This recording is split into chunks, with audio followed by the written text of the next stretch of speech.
बिस्मिल्लाहिर्रहमानिर्रहीम। अस्सलामुअलैकुम। कैसे हैं आप सब? उम्मीद करती हूँ कि सब खैरियत से होंगे, अपने घरों में खुश होंगे, आबाद होंगे। आज का मेरा वीडियो का टॉपिक थोड़ा मुख्तलिफ है, तो चलें वीडियो स्टार्ट करते हैं।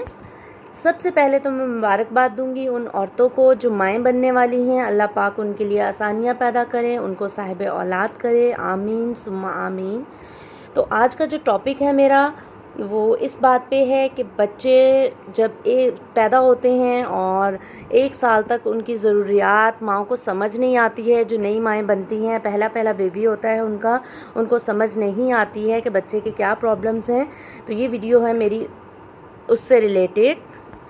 ये बहुत आम सी बातें होती हैं, लेकिन हमें पता नहीं होती हैं कि बच्चा क्यों रो रहा है, बच्चे को क्या मसला है, बच्चे को किस टाइम पे भूख लगती है। मुझे भी नहीं पता था, जब मेरा फर्स्ट बेबी था तो कुछ नहीं पता था, लेकिन अल्लाह पाक मेरी अम्मी को ज़िंदगी दे, सेहत तंदुरुस्ती दे, वो मुझे बताती होती थी। तो मैं उनसे पूछती थी आपको ये सब बातें कैसे पता हैं, तो उनकी ज़िंदगी का तजुर्बा था, तो वो बोलती थी कि बेटा मैं तेरी माँ हूँ, मुझे सब पता है। तो चले उनके तजुर्बात और अपनी ज़िंदगी के तजुर्बात कि मैंने अपने बच्चों की केयर किस तरीके से की और क्या क्या उनके लिए जो चीज़ें ज़रूरी होती हैं वो मैं आज आपके साथ शेयर कर रही हूँ। जी, तो सबसे पहले आता है बच्चे की शॉपिंग का मसला। वो आप लोग कर चुके होंगे और बहुत सी माँओं को आप जब मार्केट जाते हैं तो आप जब उनको न्यू बॉर्न की चीज़ें मांगते हैं वो आपको दे देते हैं। तो इसी तरीके से आपने एक बैग ख़रीद लेना है अपने जो भी न्यू बॉर्न की चीज़ें हैं वो उसमें रखने के लिए। और बच्चे के लिए आपने जो भी चीज़ें ख़रीदनी हैं उनको लाइट कलर में ख़रीदें, क्योंकि बच्चे बड़े मासूम होते हैं और लाइट कलर पहन के बहुत ही प्यारे लगते हैं। अब बेबी बिस्तर ख़रीद लें और इस तरीके की रैपिंग शीट्स आती हैं बच्चे की, जिसमें उनको उठाना बहुत आसान हो जाता है। ये बस स्टार्टिंग में थोड़ी सी टिप्स थी, बाकी तो जो शॉपिंग आपने की होगी। जी, तो अब हम आते हैं अपने टॉपिक की तरफ। बच्चे के लिए कुछ चीज़ें बहुत ही ज़्यादा ज़रूरी होती हैं, जिनमें सबसे पहले उसका फीडिंग का प्रॉब्लम होता है कि उसको दूध पिलाने का मसला। तो उसके लिए हमें पहले से ही उसका फीडर और इस तरीके के ब्रशेज़ आते हैं, ये आप पहले से लेके रखें। आप देख सकते हैं कितना घिस गए हैं, क्योंकि इनका यूज़ बहुत ज़्यादा होता है। तो इस तरीके से आप फीडर उनके लेके रखें और उनका दूध का जो भी उनको दूध आपने लगाना हो वो पहले से डॉक्टर से लिखवा लें आप। तो जो डॉक्टर रिकमेंड करे आप वही दूध का इस्तेमाल करें। मेरी बेटी अभी 6 महीने की है, तो मैं उसको मोरिना का BF1 दे रही हूँ। अब मुझे उसका चेंज करना होगा, BF2 लगाना होगा। और जो फीडर हैं वो हमेशा याद रखें कि उनकी कैप के अंदर इस तरीके से एक जगह सी बनी होती है जिस पे जो निपल होता है उसके साथ टच करता है और उसमें पानी या दूध वगैरह कुछ भी हो तो वो नहीं गिरता है। ये 2 फीडर मेरे पास इसी टाइप के हैं और आप ये ध्यान से ये देख के लीजिएगा। और एक ये है, इसमें ये चीज़ नहीं है, इसका निप्पल अंदर टच नहीं करता है। और फिर इसमें भी मैंने पानी डाल के रखा है, आप देख सकते हैं दूध या पानी वगैरह जो भी हो वो गिरता रहता है। और ये 2 ब्रशेस होते हैं, एक भी होता है जिसकी ये बैक साइड पे अटैच होता है, लेकिन ये मुझे 2 अलग अलग मिले थे तो मैंने ये अलग अलग ले लिए हैं। एक होता है निप्पल साफ़ करने के लिए और एक होता है फीडर साफ़ करने के लिए, तो ये आप ज़रूर लें। उसके बाद माँओं को प्रॉब्लम होता है कि हम दूध कैसे बनाएं, तो इसके पीछे सारा डिटेल लिखी होती है, लेकिन आपकी आसानी के लिए मैं आपको बता दूं कि आपने ये 1 औंस पानी लिखा हुआ है ना, जहाँ पे नंबर 1 लिखा है, इतना ही आपने इसमें पानी लेना है और उसमें आपने 1 चम्मच इस तरीके से लेवल करके इस पानी में जो 1 औंस लिया होगा उसमें आपने 1 चम्मच लेना। अगर 2 औंस पानी होगा तो 2 चम्मच लेना है और आपने इस तरीके से भर के ये नहीं डालना है। पाउडर दूध की मिकदार आपने बिल्कुल बराबर रखनी है। अगर ज़्यादा बढ़ाएंगे तो बच्चे को मोशन लगने का ख़तरा होता है, ऐसा डॉक्टर्स का कहना है, ये मैं अपने से नहीं कह रही हूँ। और हर 2-2 घंटे के बाद आप अपने बच्चे को फीड कराएं।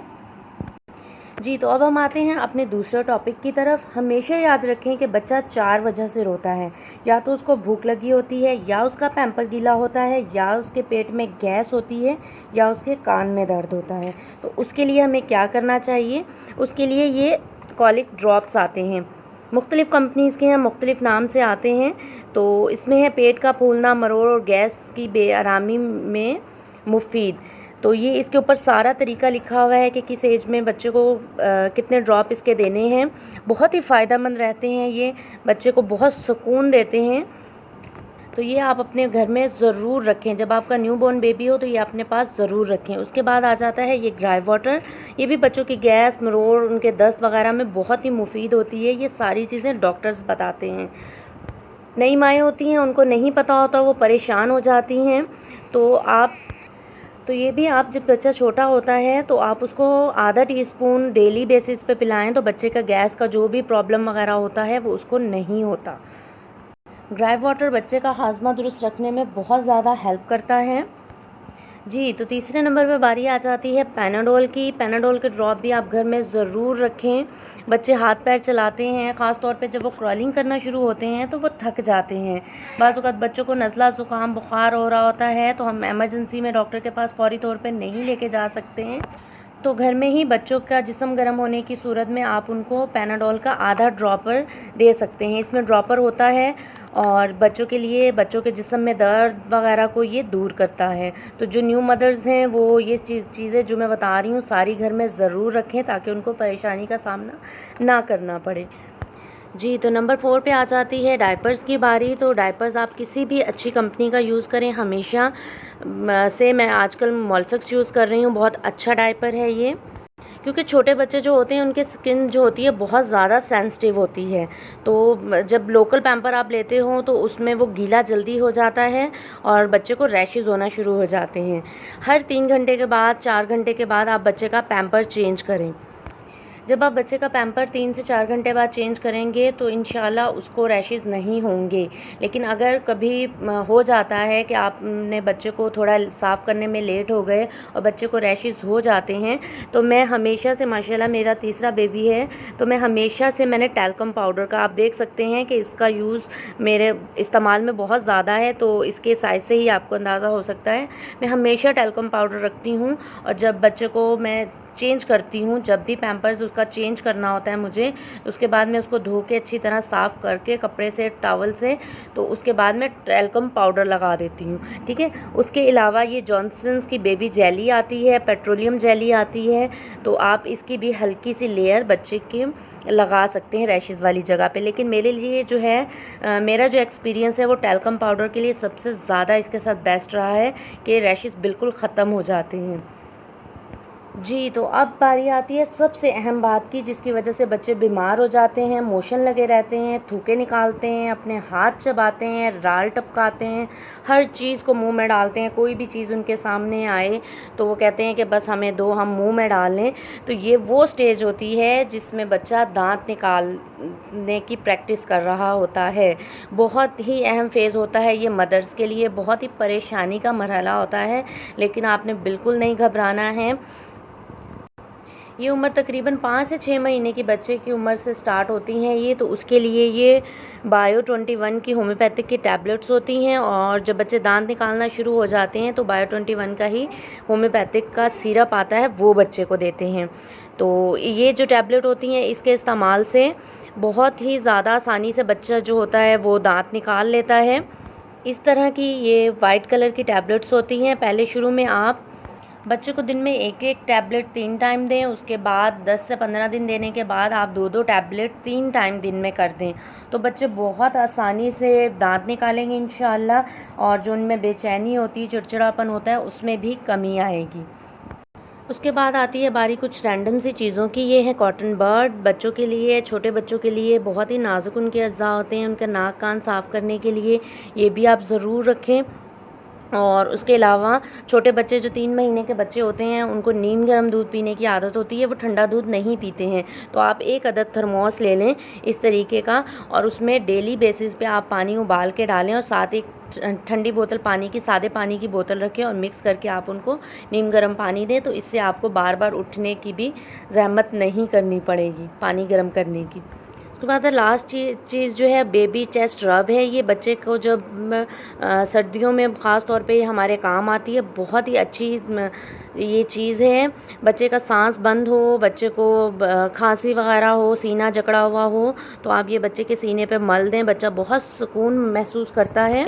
ये भी एक हर्बल मेडिसिन है और बच्चे के काम आती है, ये भी आप मंगा के घर में ज़रूर रखें। आखिर में बहुत ही अहम बात, बच्चे जो सारी रात सोते नहीं हैं, तो बहुत परेशानी होती है। मेरी बेटी भी बहुत ज़्यादा तंग करती थी, नहीं सोती थी। तो 4 महीने तक उसने मुझे बहुत तंग किया और मुझे नहीं पता था कि बच्चों की नींद को सेट करने के लिए भी डॉक्टर्स ने बहुत अच्छी अच्छी चीज़ें निकाली हुई हैं। तो ये हमारी एक बहुत ही प्यारी सी यूट्यूबर है मरियम परवेज़। तो उन्होंने अपनी बेटी के लिए यूज़ की एक मेडिसन ओरामिल। तो उनके डॉक्टर ने उनकी बेटी के लिए सजेस्ट की थी कि अगर बच्चे रात को नहीं सोते हों, उनको ये एक बच्चों में, छोटे बच्चे जो न्यू बॉर्न होते हैं उनमें एक प्रॉब्लम होता है जेट लैग का। तो बच्चे जिसमें सारा दिन सोते हैं और सारी रात वो जागते हैं। तो आपको पता है कि जब सारी रात बच्चे जागते हैं तो माँ को ही संभालना पड़ता है। तो मैंने ये परेशानी बहुत ज़्यादा उठाई है, तो मुझे नहीं पता था इसकी कोई मेडिसिन है। तो उन्हीं के चैनल पे मैंने सुना कि उन अपनी बच्ची को देती थी सोने से 1 घंटा पहले चंद कतरे उस दवाई के देती थी जिसका नाम है ओरामिल। तो मैंने कहा आपको भी ये नाम मैं बता दूं। तो वो कहती हैं कि बहुत ही हेल्पफुल रही थी, उनकी बच्ची नींद प्रॉपर करने लग गई थी 40 दिन के बाद। लेकिन मैंने तो बहुत ज़्यादा परेशानी उठाई थी, काश इस वक्त मुझे भी पता चल जाता तो मैं भी अपनी बच्ची को पिलाती। तो ये मैंने आपके साथ उनका एक्सपीरियंस शेयर किया है। बाकी जो मेरा अपना एक्सपीरियंस था मैंने आपके साथ शेयर किया है। उम्मीद करती हूँ कि आपके लिए ये हेल्पफुल रहे। तो मुझे अपनी दुआओं में ज़रूर याद रखिएगा। मिलते हैं एक नई वीडियो के साथ, तब तक के लिए अल्लाह हाफ़िज़।